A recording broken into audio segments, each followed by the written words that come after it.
Hola Julio, buenas tardes, ¿cómo están? ¿Cómo les va por allá en la Perla Tapatía? Estoy oyendo que están ahí, desde allá están transmitiendo, ¿verdad? Sí, sí, Sí. sí.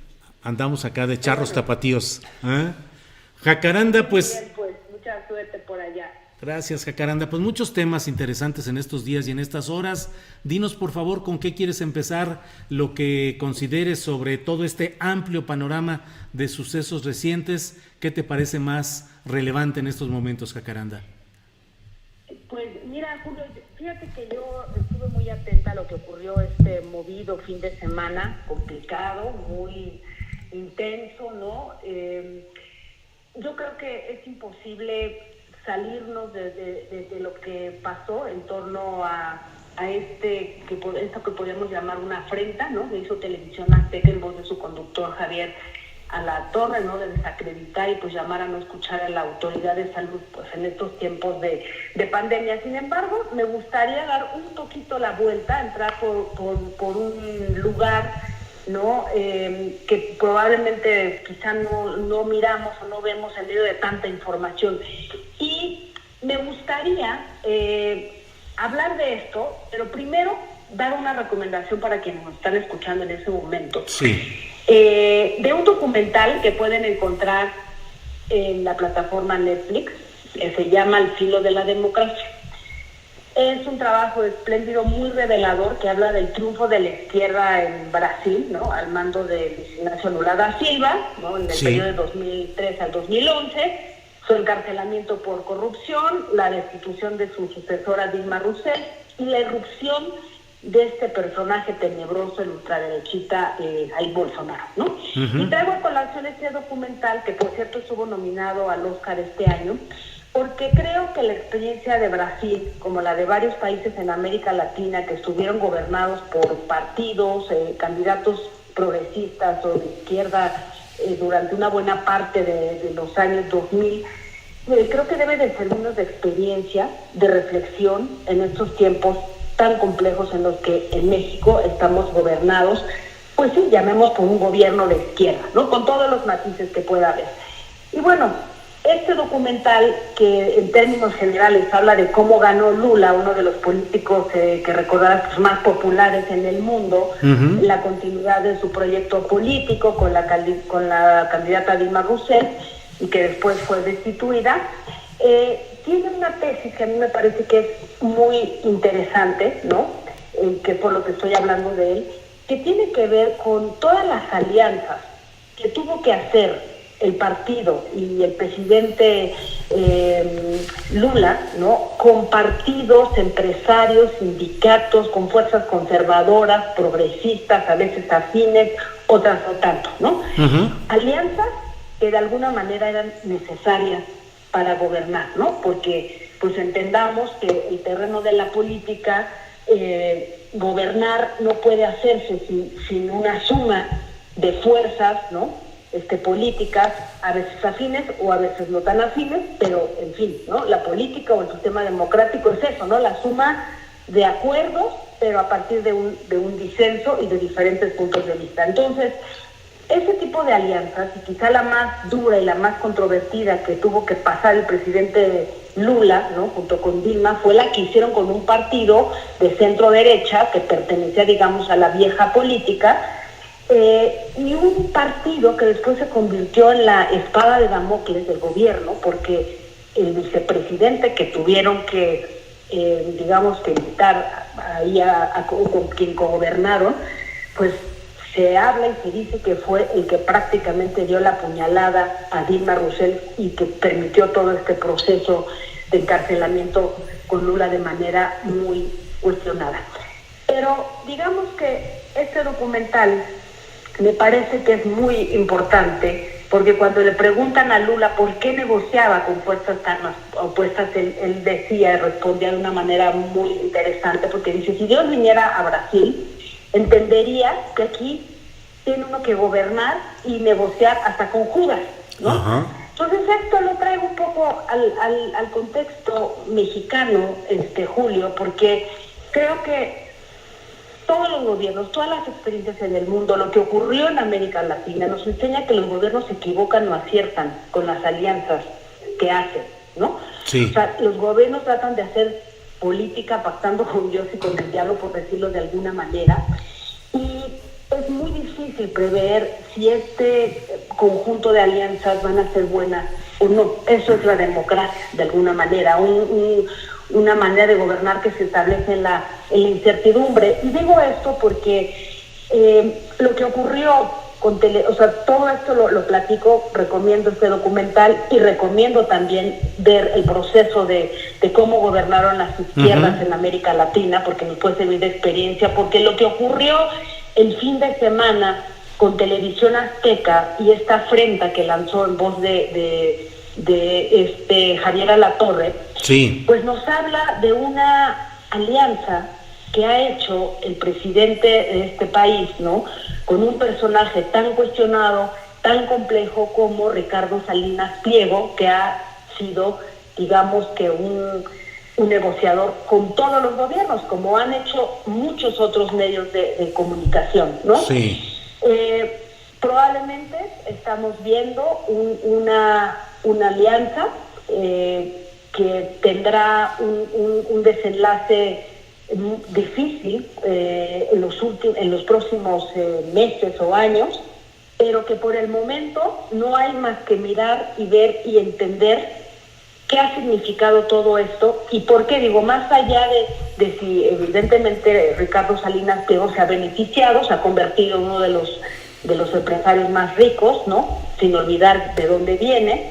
No olvidemos que él viene de aquella venta, tú recordarás, de Imevisión, claro, ¿no? Cuando se vendió Imevisión fue un empresario que salió, ¿no?, de pronto para competir por esta venta de los medios públicos que se hizo en el periodo de Carlos Salinas de Gortari, y que de pronto, así de la nada, ¡pum!, salió este empresario Ricardo Salinas para conformar lo que es hoy Televisión Azteca.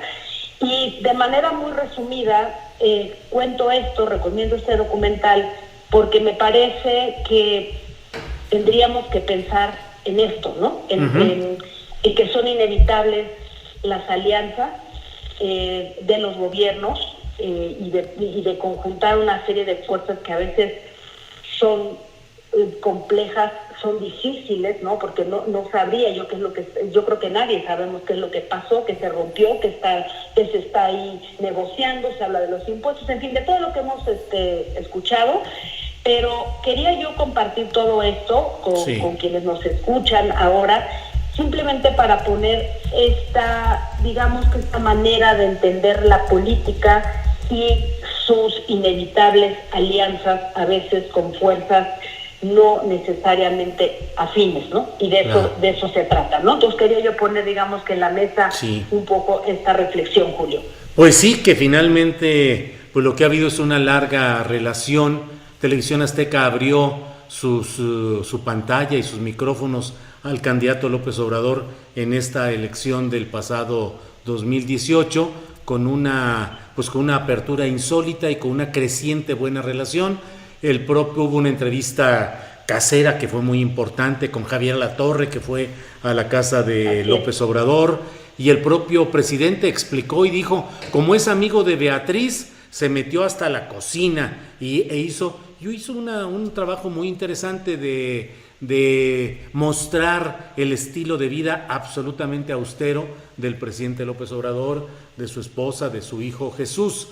Luego ha habido una serie de movimientos políticos que parecieran mostrar esa reciprocidad, la llegada de Esteban Moctezuma Barragán a la Secretaría de Educación Pública, la dirección del Banobras, el Banco de Obras y Servicios Públicos, a cargo de Jorge Mendoza, hijo de un histórico vicepresidente o director de Asuntos Informativos y Relaciones Públicas del Grupo Salinas, las tarjetas asistenciales diseminadas o distribuidas a partir de Banco Azteca. Y bueno, aunque ha habido también los momentos críticos, señalamientos respecto a minas en el norte del país, particularmente en Baja California Sur, el adeudo de miles de millones de pesos por deudas fiscales que no se están condonando, pues relaciones complicadas. Pero Jacaranda, ¿tú crees que la postura del gobierno mexicano es correcta en el sentido del apercibimiento que planteó la Secretaría de Gobernación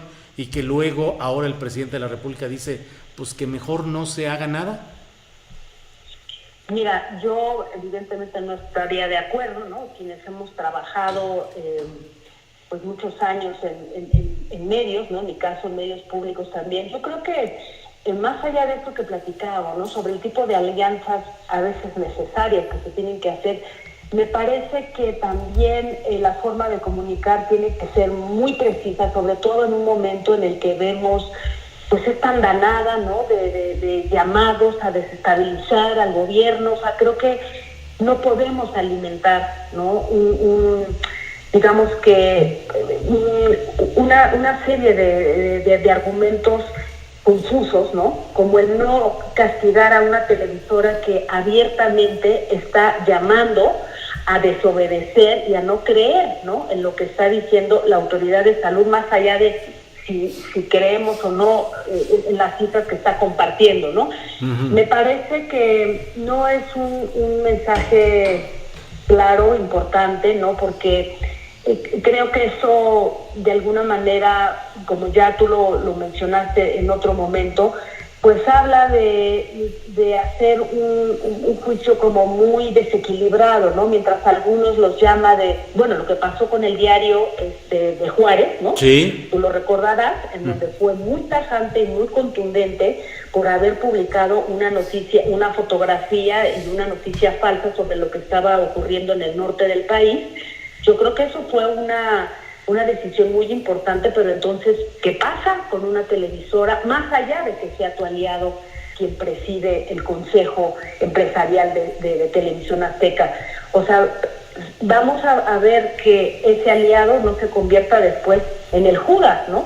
Porque eso me parece que está muy mal. Entonces yo creo que el mensaje que da el presidente de alguna manera también invita a seguir alimentando ese odio y todo lo que se genera en las redes sociales de que se está haciendo un juicio parcial, ¿no? O una evaluación parcial de medios públicos que están a favor o en contra del presidente o que están dando información falsa o no. Yo creo que ahí sí hay que tener mucho cuidado, ¿no? Sí. Pues Jacaranda Correa, como siempre es un placer platicar contigo en estos lunes tan interesantes. Y pues estaremos atentos la próxima semana, a menos que tengas algún otro tema o alguna otra opinión pendiente. Claro que sí, Julio, muchas gracias y de verdad les recomiendo a ti y a tu hijo que vean este documental. No sé si ya lo vieron, pero es muy interesante. Para mí es más allá de la forma cinematográfica, etcétera, creo que vale la pena y yo sí lo recomendaría porque creo que ahí hay algunas similitudes que nos pueden servir. Claro. Como reflexiones nada más, ¿no? ¿Cuál es el nombre nada más, si nos lo dices de nuevo, por favor? Se llama Al filo de la democracia, y lo encuentran en la plataforma Netflix. Ahí está este documental que nos puede llevar ahí a analizar lo que ocurrió con este gobierno de Lula da Silva y luego Dilma Rousseff. Muy bien, pues Jacaranda Correa, muchas gracias y buenas tardes. Un abrazo a ambos, Julio. Muchas gracias de nuevo, Jacaranda. Gracias, hasta luego.